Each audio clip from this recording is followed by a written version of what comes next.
सुंदरते ध्यान उभे विठेवरी सुंदरते ध्यान उभे विठेवरी सुंदरते ध्यान उभे विठेवरी सुंदरते ध्यान उभे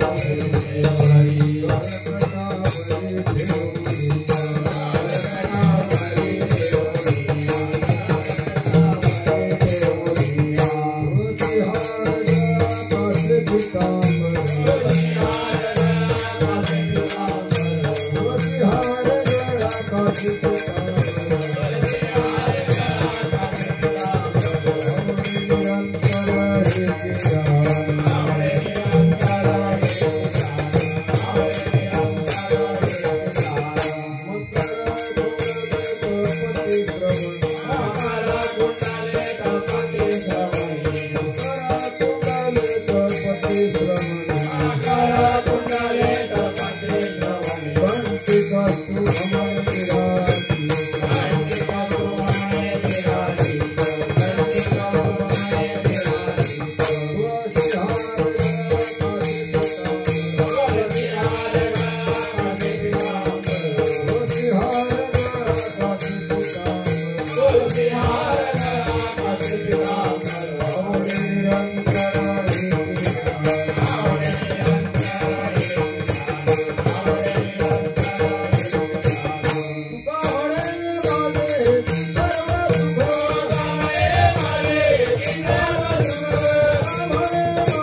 कृष्ण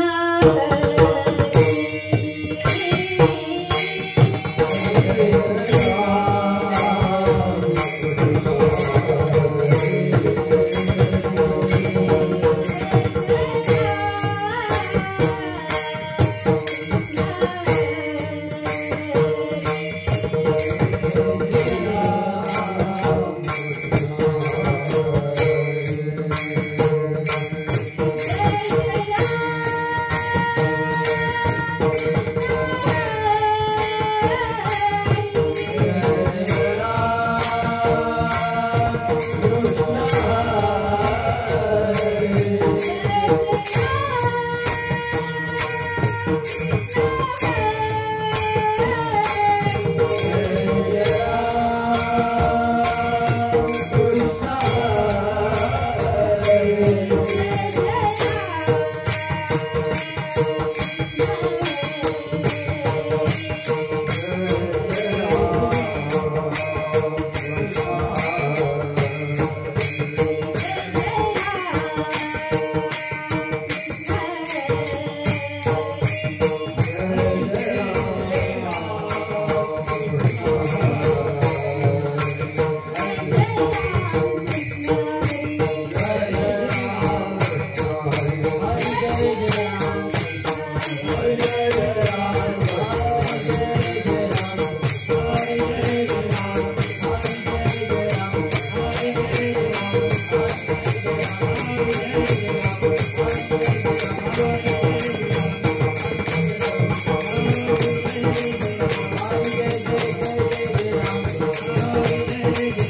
पाहता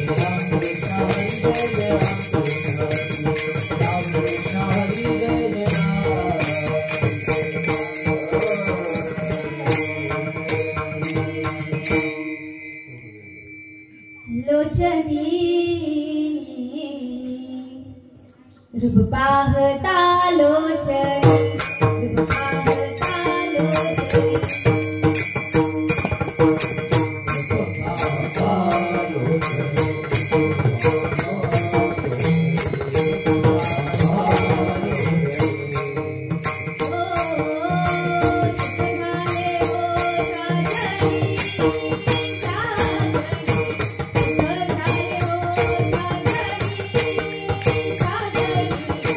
Oh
Hare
कळो आले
बर्वे केशी राजा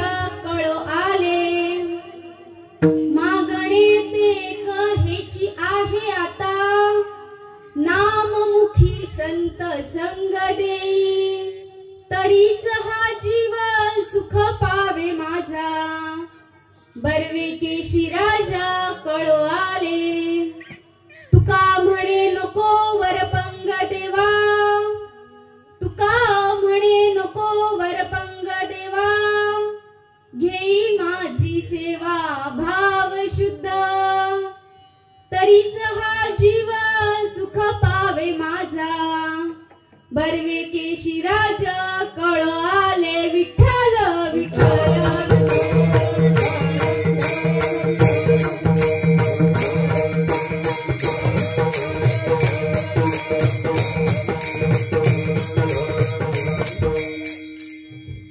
वक्रतुंड महाकाय सूर्यकोटी समप्रभा, निर्विघ्नं कुरु मे देव,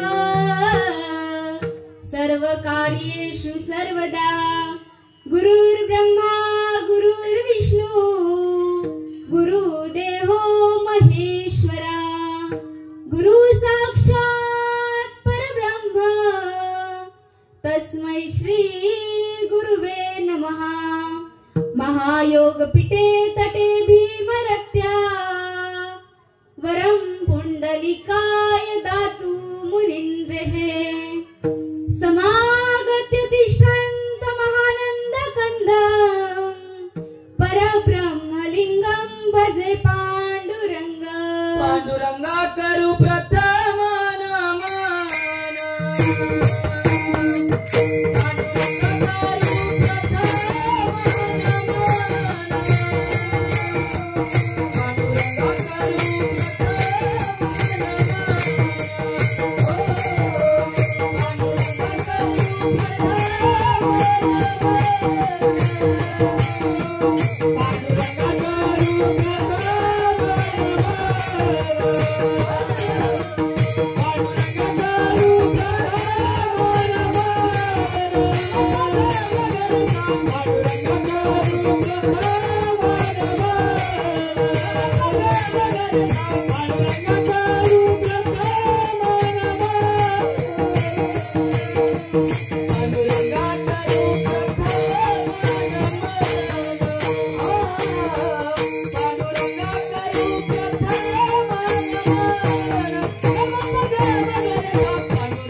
चरण संतांच्या त्यांच्या कृपादाने कथेचा विस्तारू बाबाजी सद्गुरु दास तुका ओम पार्थाय प्रतिबोधिता भगवते नारायणेन स्वयं व्यासेन ग्रथितां पुराण मुनिना मध्ये महाभारतम् अलंकापुरी रम्य सिंहासनस्थं पदं भोजतेजं स्फुरदृक् प्रदेशं विधीन्द्रादिदेवे सदा स्तूयमानं समाधिस्थमूर्ति भजे ज्ञानदेव ओम नमो ज्ञानेश्वरा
ओम नमो ज्ञानेश्वरा करुणा करा दयाळा तुमचा अनुग्रह लादलो पावन झालो चराचरी शरणागत दीनार्थे परित्राण परायणे सर्वस्यार्थ हरे देवी मुक्ताबाई नमोस्तुते श्री मुक्ताई जय मुक्ताई जय जय मुक्ताबाई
देवाता ऐसा करी उपकार देहाचा विसर पाडी मज तरीच हा जीव सुख पावे माझा बर्वे केशी राजा कळो आले ठाव दे चित्ता राखो पायापाशी सकळ वृत्तीसी अखंडित तरीच हा जीव सुख पावे माझा बर्वे केशी राजा कळो आले आस भय चिंता लज्जा काम क्रोध तोडावा संबंध यांचा माझा तरीच हा जीव सुख पावे माझा बर्वे केशी राजा कळो आले मागणे ते एक हेची आहे आता नाममुखी संत संग दे तरीच हा जीव सुख पावे माझा बर्वे केशी राजा कळो आले तुका म्हणे नको वरपंग देवा घे माझी सेवा भाव शुद्ध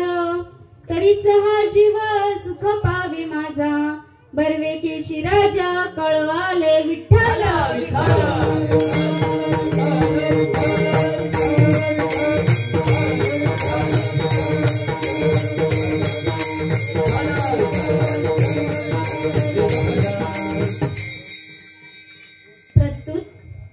दादा आवाज प्लेन करा पूर्ण. हॅलो. कीर्तन रूपी सेवेकरिता निवडलेला अभंग. जे जे या भूतलावर जन्माला आलेल्या जड जीवाचं उद्धार करण्याकरिता आपला देह अखंडपणे झिजवणारे, वारकरी संप्रदायाच्या कळसस्थानी विराजमान असणारे जगद्गुरु जगतवंद्य संत श्रेष्ठ श्री तुकोबाराय यांच्या गाथेतील 1303 क्रमांकाचा हा अभंग सर्वांच्या सेवेकरता, पांडुरंगाच्या सेवेकरता निवडलेला आहे. विठ्ठल विठ्ठल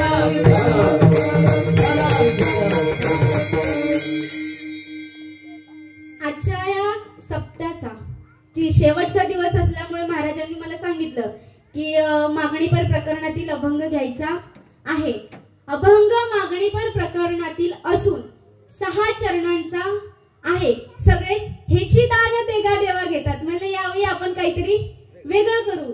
त्यासाठी माझ्या बुद्धीला पटेल असा सर्वांच्या सेवेकरिता मी अभंग निवडलेला आहे. विठ्ठल विठ्ठल.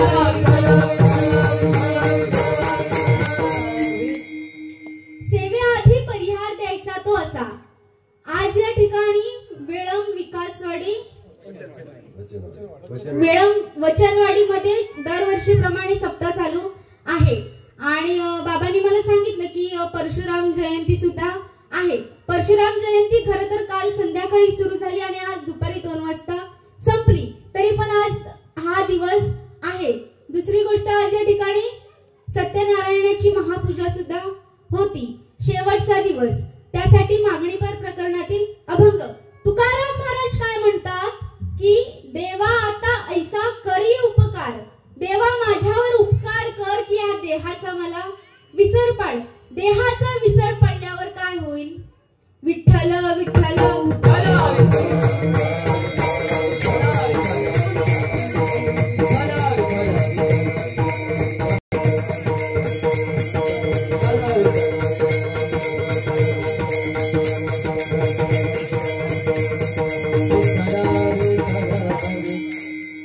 देवा आता ऐसा करी उपकार, देहाचा विसर पाडी मज. तुकाराम महाराज म्हणतात की पांडुरंगा भगवंता मला माझ्या देहाचा विसर पाड, जेणेकरून मी तुझ्या भक्तीत तल्लीन होईल, तुझ्या भजनात गुंतून जाईल, मला दुसरं काही दिसणारच नाही. कारण आपण आपल्या देहाची चैन करत असतो. त्यामुळे तुकाराम महाराज म्हणतात की हा देहाचा मला विसर पाड. देहाचा विसर पडल्यानंतर काय होईल तर माझ्या जीवाला सुखाची प्राप्ती होईल.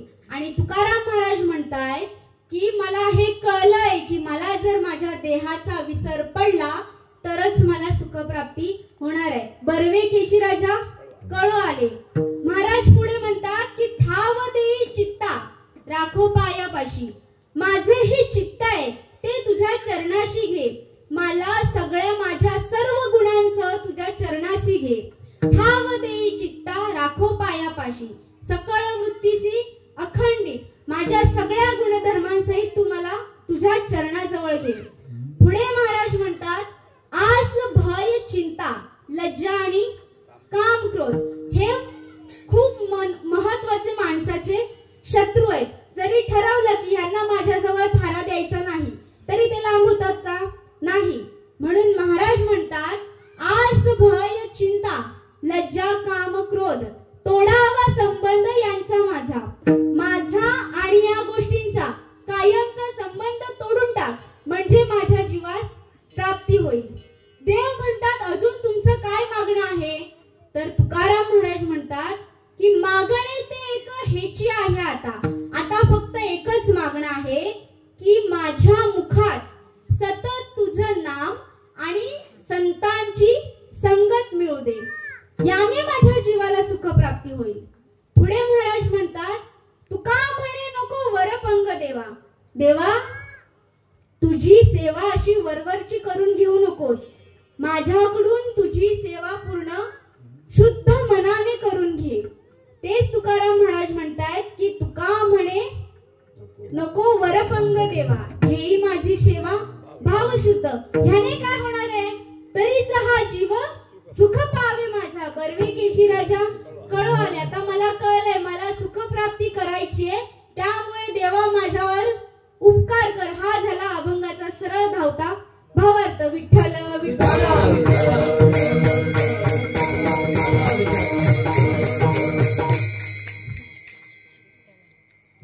देवा आता ऐसा करी उपकार, देहाचा विसर पाडी मज. बघायला गेलं तर पहिल्यांदाच एवढा मोठा अभंग सेवेकरता निवडलाय आणि तयारी सुद्धा काहीच केलेली नाहीये.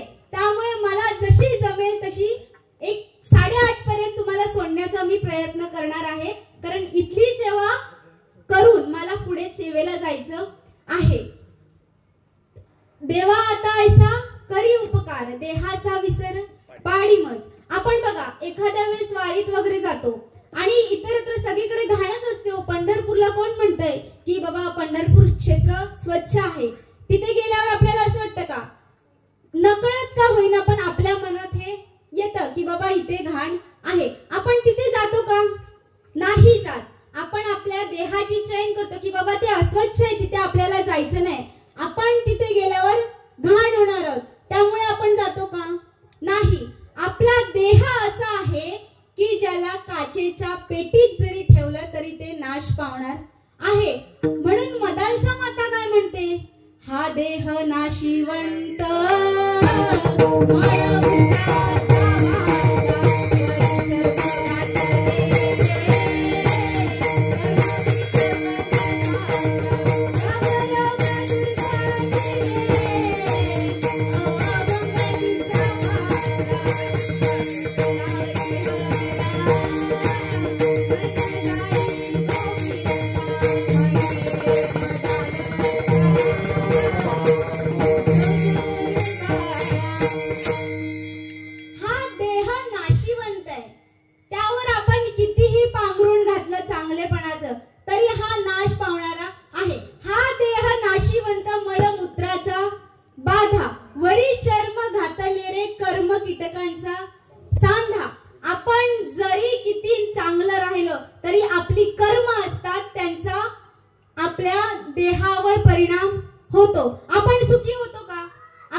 म्हणून तुकाराम महाराज म्हणतात की देवा आता ऐसा करी उपकार, देहाचा विसर पाडी मज. तेच अभंगाचं प्रथम चरण. Ah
देहाचा विसर पाडी मज, तरीचा हा जीव सुख पावे माझा. बर्वे केशराजा कळू आले. आता आपल्याला सुख प्राप्ती कशाने होते?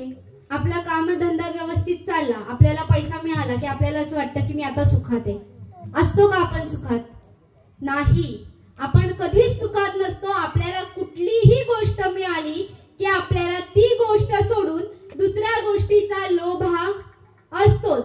आपल्याला फक्त देवाचं नाम घ्यायचंय, फक्त आपल्याला देवाची भक्ती करायची. आपण प्रत्येक गोष्टीसाठी भुकेलेलो असतो, पण आपल्यासारखं देवाचं नसतं. देव फक्त भावाचा भुकेला, त्याला आपण कधी ना कधीतरी जातो मंदिरात. आज या ठिकाणी पूजा झाली, आज आपण गाणी काय ते अभंग लावले असतील.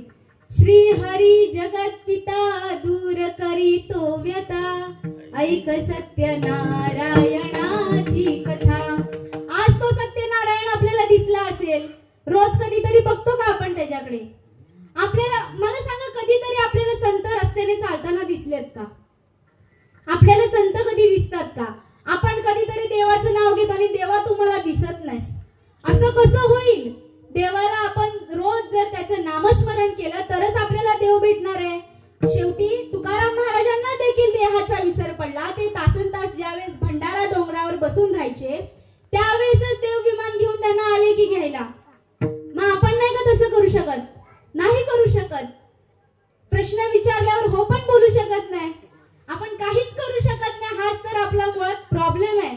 आपण काय करतोय? आपण कधीतरी देवाजवळ जातो आणि देवा मला पाव. आपल्याला संत कधी दिसत नाहीत रस्त्याने जाताना. मग आपण देवाला मिळवायचं कसं? आपण देवापर्यंत पोचवायचं कसं? गेल्या वेळी कीर्तनात महाराजांनी सांगितलं, आता देवाची भक्ती हे साधन आहे की साध्य आहे? बरोबर ना महाराज? देवाची भक्ती हे साधन आहे की साध्य आहे? साधनही आहे आणि साध्य सुद्धा आहे. ते कसं? आता देवापर्यंत पोचायचं म्हटलं तर भक्ती करायला हवी. म्हणजे भक्ती हे काय झालं? साधन. आणि भक्ती केल्यावर देव आपल्याला मिळतो. आता तो आपल्याकडे आहे म्हणजे ते काय झालं? साध्य. तुकाराम महाराज काय म्हणतात की ज्यावेळेस मी माझं चित्त माझ्या देवाच्या चरणी अर्पण केलं, काय म्हणतात? संपुष्ट हे हृदय पेटी, संपुष्ट हे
त्यानंतर मला देव प्राप्त झाला. मग आपण तसं नाही करू शकत का हो?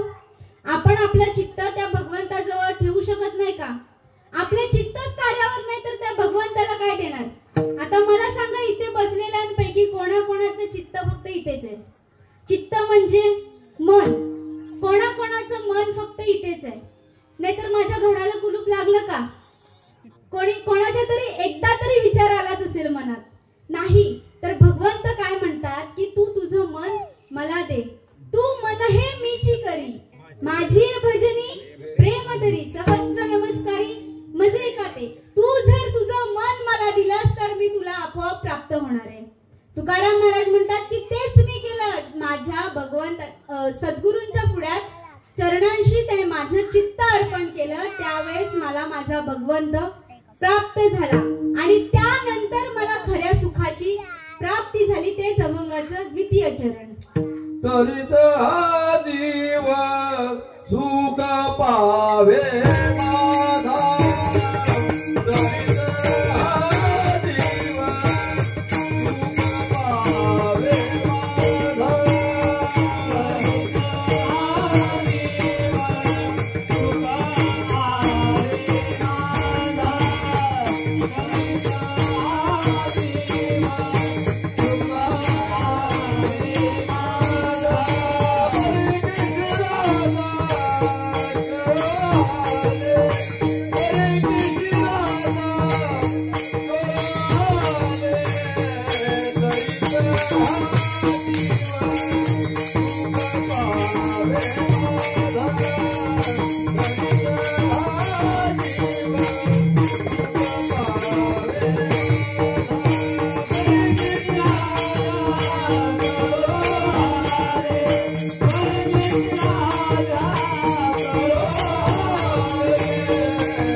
तरीच हा जीव सुख पावे माझा, बर्वे केशीराजा कळो आले कधी देहाचा विसर पडल्यानंतर.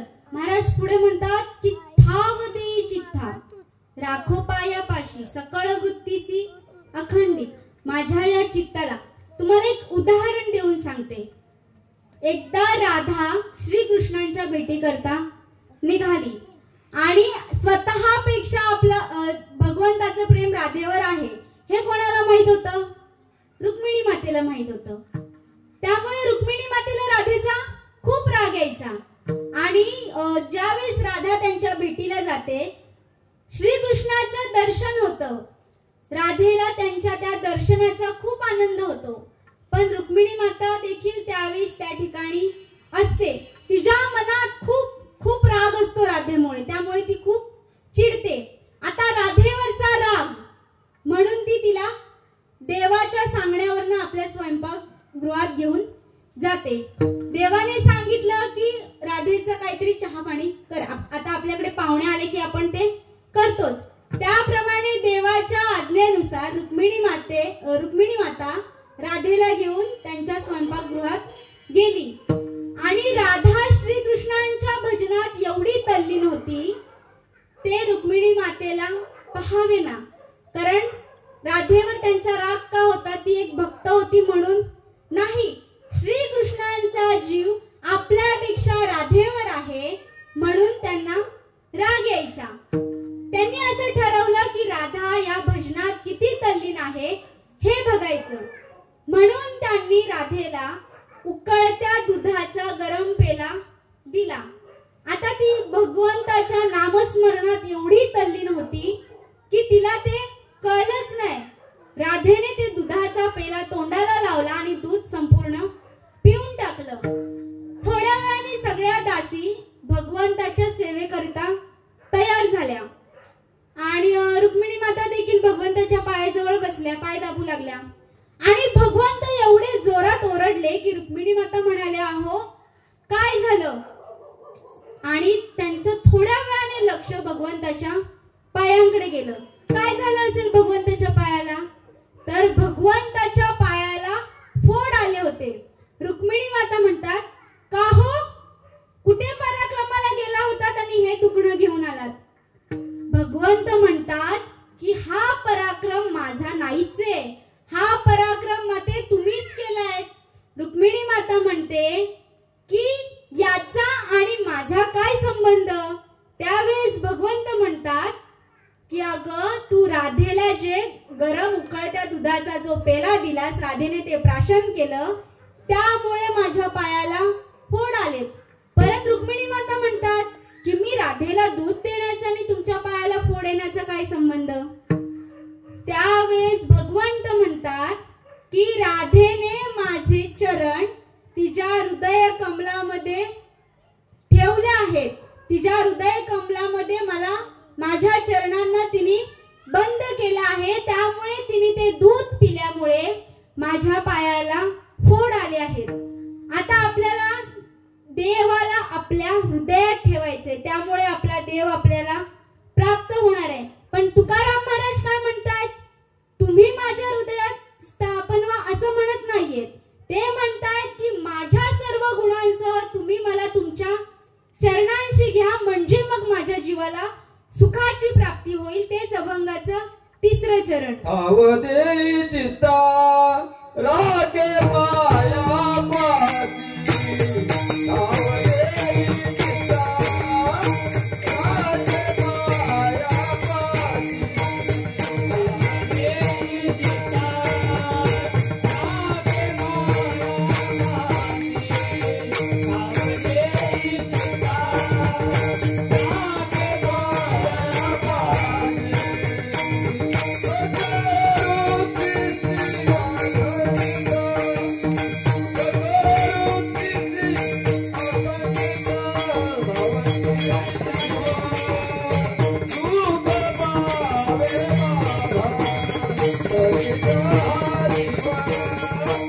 पाया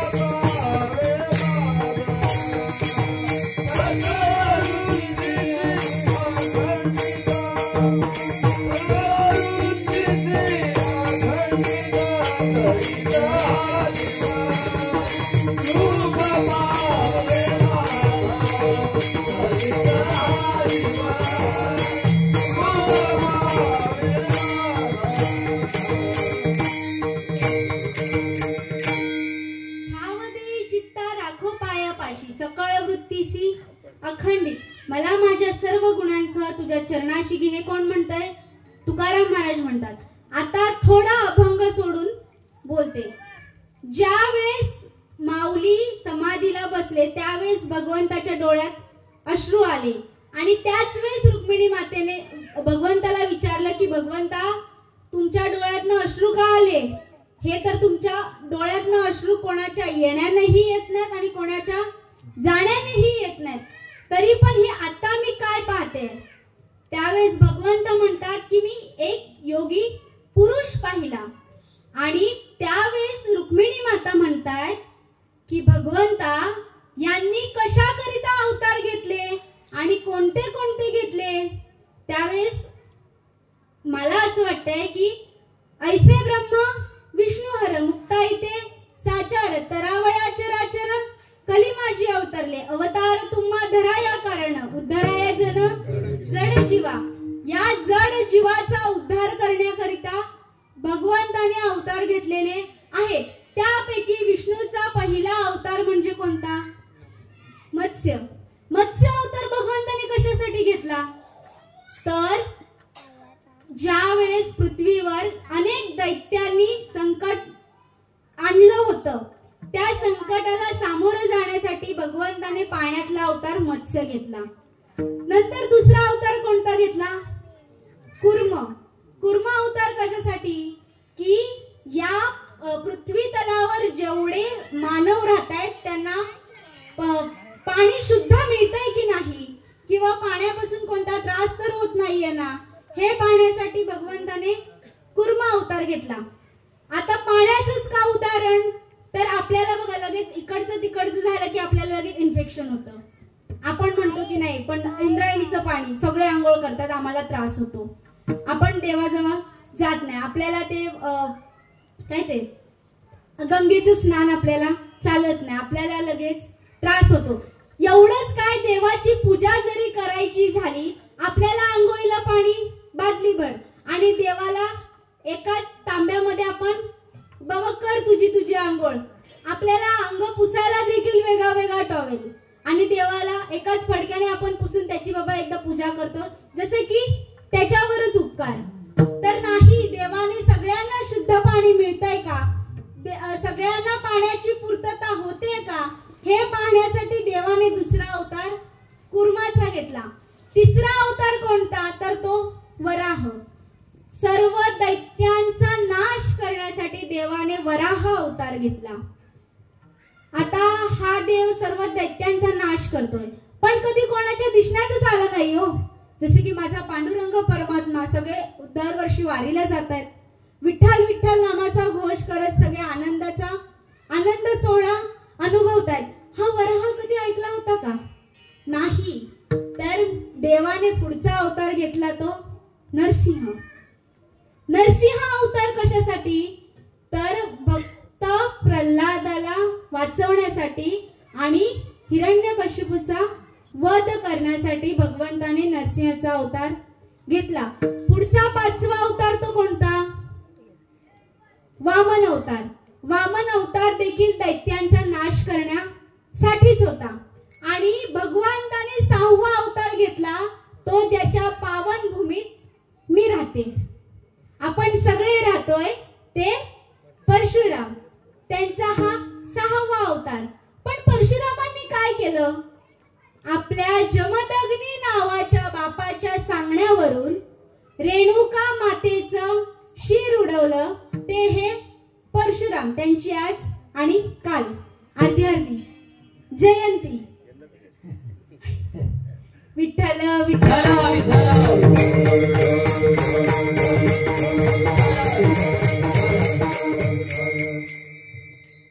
ज्याने जमदग्नी नावाच्या बापाच्या सांगण्यावरून रेणुका मातेचं शिर उडवलं ते हे परशुराम. साधक मंडळी म्हणतात की हा तुमचा एवढा रागिष्ट देव नको आम्हाला.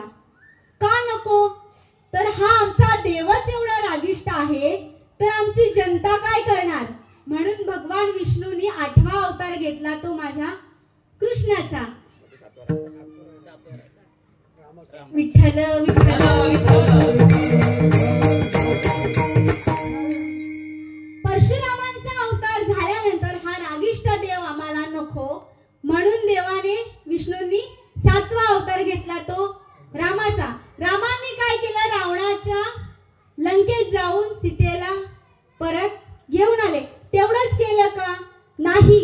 तर रामांनी आपल्या हिंदू धर्माची पताका अगदी शिखरावर नेऊन ठेवलेली आहे. पण त्याची आपल्याला किंमत आहे का? नाही. आपण सगळीकडे फिरायला जातो आणि फक्त धर्म विचारून मारलं जातंय. काय करतात ते निष्पाप जीव? आता आपल्या भारतातच बघायला गेलो तर जळगाव मध्ये मला वाटतं 700 पाकिस्तानी राहतात. मुंबईमध्ये 13. किती जर मोजायला गेलो तर हातावर मोजण्याच्या पलीकडे देखील आपल्या भारतात पाकिस्तानी राहतात. आपल्याला त्याचं काहीही पडलेलं नाही. फक्त आपल्याला विनाकारण मरायचं एवढंच माहिती. आपण का असं कुठेतरी गेल्या वेळी पण कीर्तनात उदाहरण दिलंच होतं. ज्या वेळेस आपण पूजा करून किंवा कुठेतरी देवाचं नामस्मरण करून देवाला भेटून बाहेर पडतो, त्यावेळेस एखादी तरी व्यक्ती अशी भेटते की ती म्हणते आपल्याला की आम्ही बघा नमाज करून आलो, आमच्या कपाळावर काहीतरी गोंधळ दिसतंय आमच्या अल्लाचं, आणि आम्ही तुमच्याकडे काय आहे? तुम्हाला हिंदू असल्याचा गर्व नसावा का? मला वाटतं ज्यावेळेस प्रत्येक ठिकाणी कीर्तन करते त्यावेळेस 90% तरी मुलींच्या हातात बांगडी कधीच नसते. जवळजवळ 30% मुली कधीच कपाळाला टिकली लावत नाही. फॅशनची दुनिया आहे, ठीक आहे. श्रीकृष्णाने देखील म्हटलं आहे देश तसा वेश करावा लागतो, पण एवढं देखील करून चालणार नाही. आपल्याला आपला धर्म जपलाच पाहिजे. हे कोणी शिकवलं? रामांनी शिकवलं. पुढचा हे देखील आपल्या साधकांना मान्य नाही. नाहीतरी आपल्या धर्माला आपण पायाखाली तुडवतोच आहे. आपण नाही आपला धर्म काय ते आपण नाही सांभाळत आहोत. म्हणून देवाने पुढचा अवतार घेतला श्रीकृष्णाचा. आता श्रीकृष्ण अवतार झाल्यानंतरही साधक म्हणाले की हा तुमचा एवढा मस्तीखोर, हा तुमचा नटखट कान्हा नको आम्हाला. खरंच भक्तांना नको हवा होता का? नाही, हवा होता. पण जर आमचा भगवंतच एवढा नटखट असेल तर आमच्या पुढच्या साधकांचं काय होणार? काय करणार? तरीही रोज आपल्या श्रीकृष्णांच्या नामात सगळे तल्लीन व्हायचे. ते कसे ते आपण आता अनुभवूया. श्रीकृष्ण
आता आपण कसे याच्या नामात एकदम तल्लीन होऊन गेलो. तुमचं लक्ष अजिबात नव्हतं.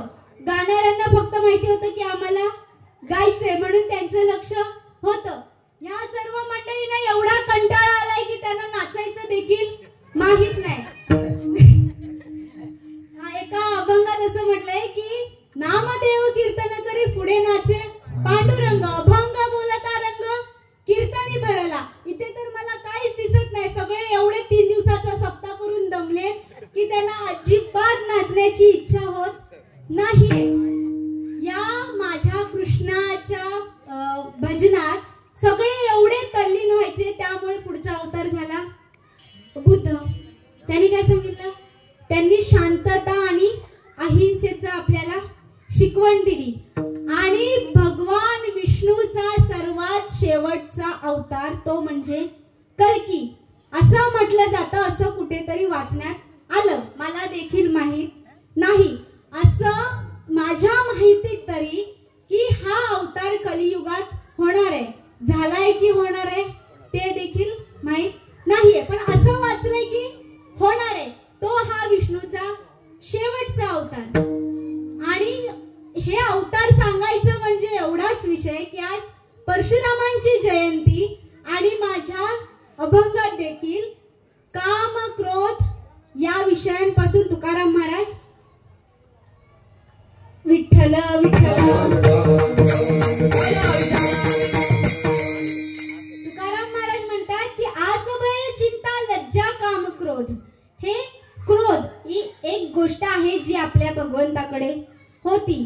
ते जरी शूरवीर असले तरी त्यांच्याकडे ही गोष्ट होती. तुकाराम महाराज म्हणतात की हेच माझ्यापासून लांब ठेवा. माझ्यापासून या सर्व गोष्टींचा संबंध तोडा. महाराज म्हणतात की आस आस म्हणजे आशा. आपण ज्या ठिकाणी जातो त्या ठिकाणी आपल्याला असं वाटतं की बाबा काहीतरी इथे मला काहीतरी म्हणजे एखादा मोठा माणूस एखादा नेते मंडळी कुठे गेली तर त्यांना असं वाटतं की मला कोणीतरी मान द्यायला हवा. आशा असते हो मनात की मी कोणीतरी मोठा आहे मला कोणीतरी मान देणार. पण हे असं आपल्याला मनात ठेवून चालणार आहे का? तुकाराम महाराज म्हणतात की हेच मला नको आहे. याने मला सुखाची प्राप्ती होणार आहे. पुढे काय? भय. भय म्हणजे भीती. आता मला सांगा आपल्याला कोणत्या कोणत्या गोष्टीत भीती वाटत असते? विठ्ठल विठ्ठल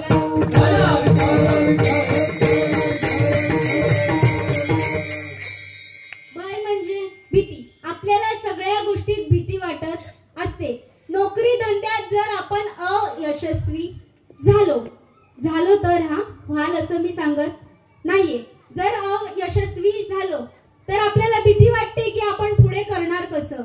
एखाद्या शेतात काम करताना विंचू सर्प कीटक इतर हिंस्र प्राण्यांची भीती, वादळ वाऱ्याची भीती, अग्नीची भीती. आपला हा जीव असा आहे की सगळ्या गोष्टींना घाबरून राहतो. आता मी देखील इथे आल्यावर माझ्या मनात तेच की बाबा काहीच तयारी नाही केली काय करणार. भगवंताला म्हणाले की बाबा तुझी सेवा तू करून घे. बाबा म्हणाले काही घाबरायचं नाहीये. तरी पण माझ्या मनात ही भीती, ती भीती जर दूर झाली तरच ह्या जीवाला या देहाला सुखाची प्राप्ती होणार आहे. पुढे आस भय आणि चिंता. ही चिंता काय करते की मनुष्याला जिवंतपणी जाळत असते. ही चिंताच आपल्याला नको आहे. कारण चिंतेमुळे काय होतं? आता माझं कसं होणार काय होणार. माझी देखील पुढे सेवा आहे. पुढे जाऊन कीर्तनाला मी काय सांगणार ही देखील माझ्या मनात चिंता आहे. पुढे बसलेली मंडळी आता सप्ताहाचा शेवट झालेला आहे. 2 दिवस आज मनाचा विरंगुळा कसा करायचा ही देखील तुमच्या मनात चिंता. ही चिंता जर दूर झाली तरच या जीवाला सुखाची प्राप्ती होणार आहे. पुढे लज्जा, लाज. आपल्याला कोणत्याही कामाची लाज वाटत असते. आता सप्ताह चालू आहे, कुणीतरी नोटीस केलं असेल, कुणीतरी बघितलं असेल की बाबा ह्याला मी हे काम सांगतोय पण तो ते करत नाहीये. आपल्याला एखादं कार्यक्रमात किंवा कुठे घरात देखील एखादं काम सांगितलं की आपल्याला लाज वाटते. काय करायचं आता? आपण एक छोटंसं सांगायचं झालं तर एखाद्या वेळेस रस्त्यात धडपडून पडलो, आपल्याला लागलंय किती हे आपण बघत नाही, आपल्याला बघताय कोण कोण याचा आपण विचार करतो. पण ही लाजच जर आपल्याला भक्ती करताना जर आपण दूर ठेवली तर आपल्या जीवाला सुखाची प्राप्ती होणार आहे. पुढे झालं काम. आपल्याला काम पण नको आहे. भगवंत म्हणतात कामामध्ये काम आणि काही म्हणा राम राम. आपल्याला काम नाही करायचंय आणि जरी वाटायला आलं तरी करावं तर लागणारच आहे. कलियुग आहे हे. काम आपल्याला करायचंच आहे. बरोबर भगवंताचं नाव देखील घ्यायचं आहे. क्रोध.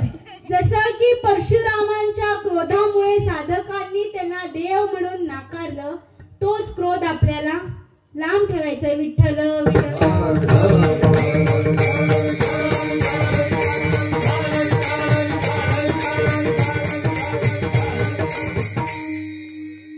महाराज, क्रोधामुळे काय होतं? क्रोध म्हणजे राग.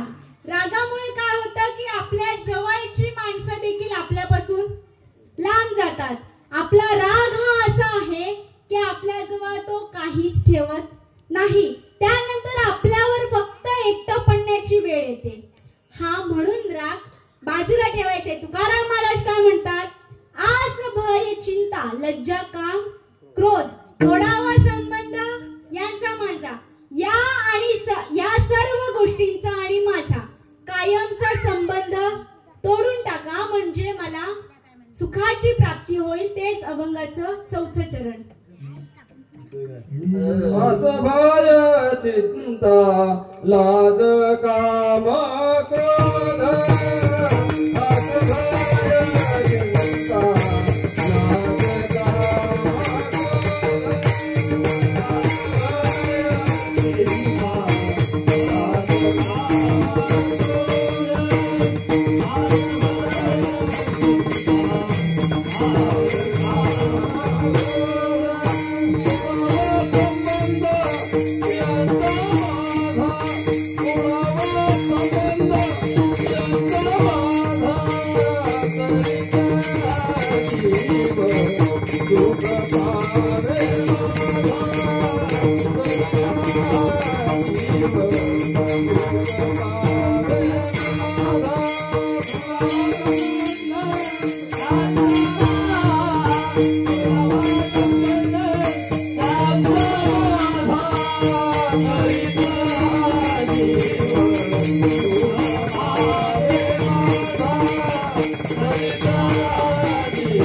तोडावा संबंध यांचा माझा. आता फक्त आपल्याला एवढंच वाटून द्यायचंय की या सगळ्या गोष्टींशी आपला संबंध तुटलेला आहे आणि फक्त मुखाने नाम आणि हाताने टाळी वाजवायची आहे. विठोबा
विठ्ठल विठ्ठल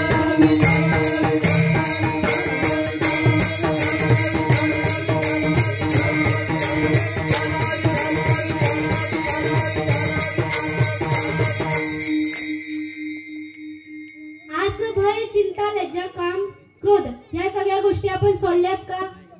सोडल्या नाही, सोडल्या त्या कधी सुटणार देखील नाही. आपण अभंगातच फक्त म्हणू शकतो किंवा अभंग वाचतानाच फक्त आपल्या मुखात नाही येणार आहे. आपल्याला कधीच राग येणार नाही असं होणार आहे का? नाही. म्हणूनच महाराज पुढे म्हणतात की हे सगळं मी सोडून दिले, हे सगळ्याचा माझा आणि सगळ्याचा संबंध तोडा, यानेच माझ्या जीवाला सुखाची प्राप्ती होणार आहे. आता भगवंत म्हणतात की तुकोबा, तुम्ही तर माझ्या समोर मागणीची यादीच लावली. तर तुकोबाराय म्हणतात की भगवंता, आता फक्त एकच मागणं आहे. तर भगवंत म्हणतात ते कोणतं? तेव्हा तुकाराम महाराज म्हणतात की नाममुखी संत संग देई. मुखात नाम. आता मला सांगा, विठोबा रखुमाईचं भजन झालं, कोणी कोणी तोंडाने म्हटलं सांगा जरा, कोणाकोणाच्या मुखात ना आलं की विठोबा रखुमाई? कोणीच नाही म्हणालं. तर त्यामुळे त्यासाठीच तुकाराम महाराज म्हणतात की आपल्याला जर सुखाची प्राप्ती करायची असेल तर मुखात नाम. ते भगवंताकडे मागणी करतायत, स्वतःसाठी का? जे मागतात ते संत होत नाहीत. मग संतांनी मागायचं नाही. आता आपण ज्यावेळेस देवाकडे जातो, देवाला काहीतरी घेऊन जातो का? हा ठीक आहे, नवसाचं असेल त्यावेळेस आपण म्हणतो की देवा मी तुझ्यासाठी हे आणलंय, पण मला तू नवसाला पाव. पण माझं तर असं म्हणणं आहे की आपण देवाजवळ रिकाम्या हाताने देखील गेलो तरी देवाकडे काहीतरी मागितल्याशिवाय परतायचं नाही. आता देवाकडे मागायचं म्हणते म्हणून देवाकडे काही माईक मागायचं का? आणि कन लगे माईक पदार्थ ते माझे अर्थ नको देवा. देवाकडे कोणतीही माईक गोष्ट मागायची नाहीये. उदाहरण द्यायचं झालं तर सांसारिक माणसं काय म्हणतात? पुत्रम देही, धनम देही. हे आपल्याला नको आहे. या गोष्टीने आपल्या जीवनात फक्त दुःख येत असतं. त्यामुळे या गोष्टी आपल्याला नको आहे. देवाकडे मागायचंय तर देवालाच मागायचं. येथे दाना देगा, येथे दाना देगा, येथे दाना देगा,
आवडी देवा मला दान दे की तुझा विसर मला कधीच होऊ नये.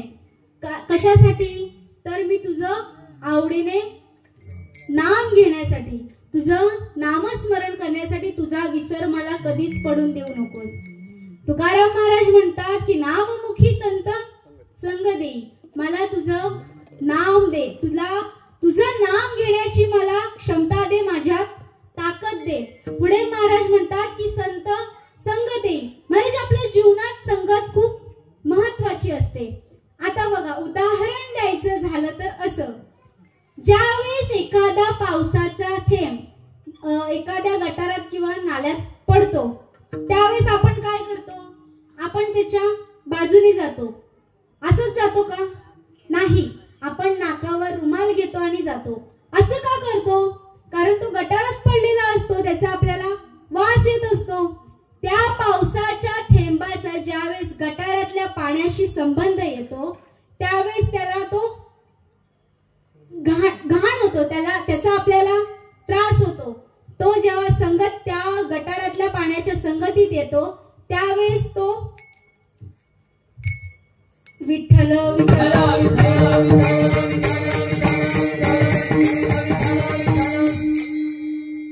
ज्यावेळेस त्या गटारातल्या पाण्याचा आपल्याला वास येत असतो, त्यावेळेस आपल्याला ते आवडत नाही. त्यावेळेस त्या पावसाच्या पाण्याची त्या थेंबाची संगत चुकते, म्हणून ते आपल्याला आवडत नाही.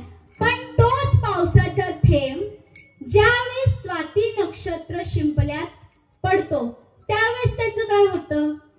तर त्यावेळेस तो मोती म्हणून मिरवतो. म्हणजेच आपल्या जीवनात देखील आपल्या संगतीवरनं कळत असतं की आपण पुढे काय करणार आहोत. त्यामुळे संगत महत्वाची. आता एखादं मशीन असतं ज्यामुळे त्याला दोन मुख असतात, त्याला दोन तोंड असतात. एका बाजूला दुष्टांची संगत असते आणि एका बाजूला संतांची संगत असते. ज्या बाजूला संतांच्या संगतीकडे ज्यावेळेस आपण माणसं टाकू, त्यावेळेसच ते संत बनून बाहेर पडणार आहेत. आणि दुसरीकडे दुष्टांच्या संगतीत ज्यावेळेस आपण पाठवू, त्यावेळेस ते दुष्ट बनूनच बाहेर पडणार आहेत. त्यामुळे तुकाराम महाराज म्हणतात की मला संतांची संगत दे आणि मुखात तुझं नाव दे, ज्यामुळे मला सुखाची प्राप्ती होईल. तेच अभंगाचं 5वं चरण. मागणे ते तुझं प्रत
रामकृष्ण तरीचा हा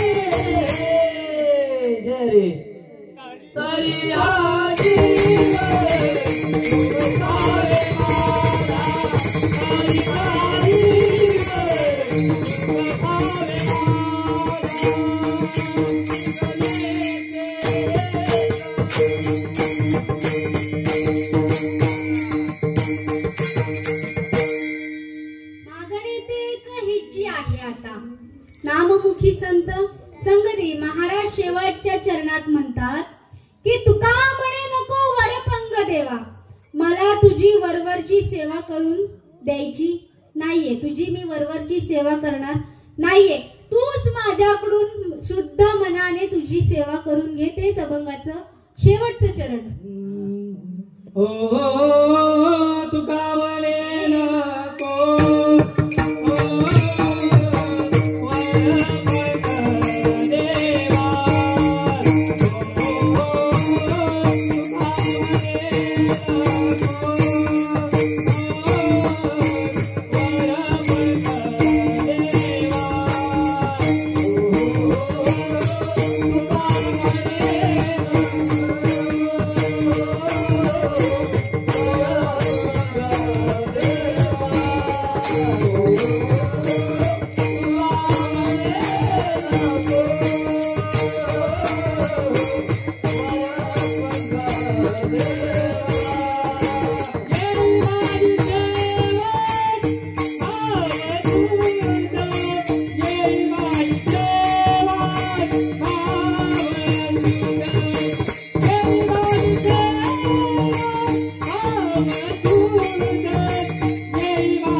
तुका म्हणे नको वरपंग देवा, घेई माझी सेवा भाव शुद्ध.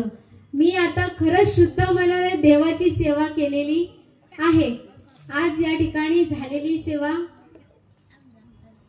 काहीच तयारी न करता झालेली सेवा पंढरीश पांडुरंग परमात्म्याच्या चरणी अर्पण करते. तसेच माझे स्वामी आणि माझ्या आई वडिलांच्या चरणी सेवा अर्पण करते. आणि आज या सेवेला उपस्थित असणारे पकवाजवादक महत्वाचे दादा असेल, त्याचप्रमाणे तिन्ही गायक बारगोडे बाबा असतील, नवनाथ दादा असेल. दादा तुमचं नाव माहित नाही, तुम्ही असाल, तुमचे आभार. आज या ठिकाणी मला सेवा करायला प्रोत्साहित करणारे कुंभार बाबा असतील. आणि आल्या आल्या ताई तुला विचारलं होतं, तू देखील या ठिकाणी हजर राहिलीस आणि सर्व टाळकरी मंडळांचा आभार मानते. आणि माझा भाऊ या ठिकाणी चोपदार बनला आहे तर त्याचे देखील आभार मानते. आणि झालेली सेवा माझ्या पांडुरंग परमात्म्याच्या चरणी अर्पण करते आणि सेवेला थांबते. फक्त 1 मिनिट सर्वांनी ताट बसा, तुम्हाला सोडणार आहे लगेच. प्रौढ प्रताप पुरंदर क्षत्रिय कुलावतंस सिंहासनाधीश्वर गोब्राह्मण प्रतिपालक हिंदवी साम्राज्य संस्थापक श्री श्री श्री छत्रपती शिवाजी महाराज की जय. क्षत्रिय कुलावतंस महातेजस्वी महापराक्रमी धर्मनिष्ठ चारित्र्य संपन्न शिवपुत्र श्री श्री श्री धर्मवीर संभाजी महाराज की जय. ज्ञानेश्वर माऊली ज्ञानराज माऊली तुकाराम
तुका म्हणे नको वर पंगदेवा तुका म्हणे नको वर पंगदेवा तुका म्हणे नको वर पंगदेवा तुका म्हणे नको वर पंगदेवा तुका म्हणे नको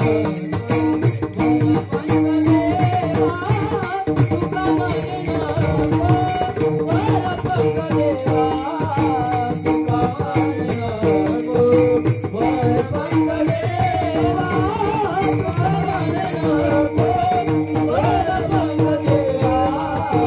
जय माझी सेवा जय माझी सेवा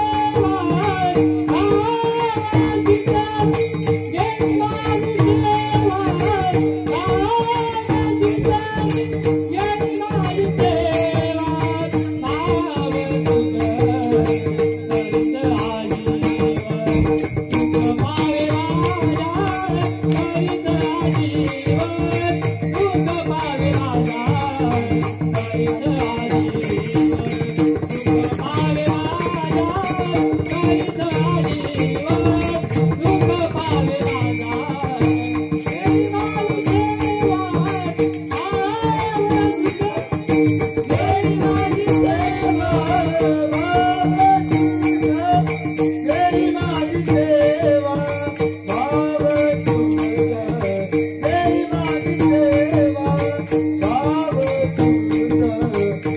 करीत आजीवन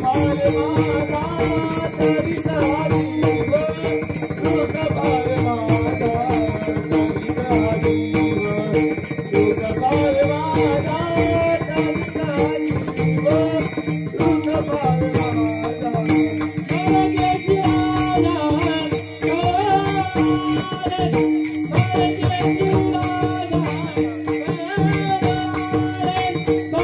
जय माझी सेवा जय माझी सेवा जय माझी सेवा भाव तुझं जय माझी सेवा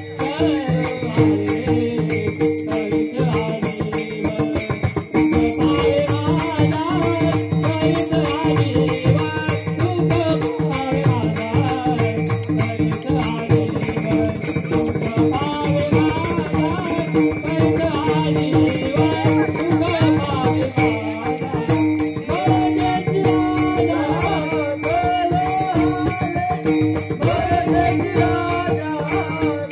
तुझं करीत हा जीवन सुख पावे माझा करीत हा जीवन सुख पावे माझा करीत हा जीवन सुख पावे माझा करीत हा जीवन सुख पावे माझा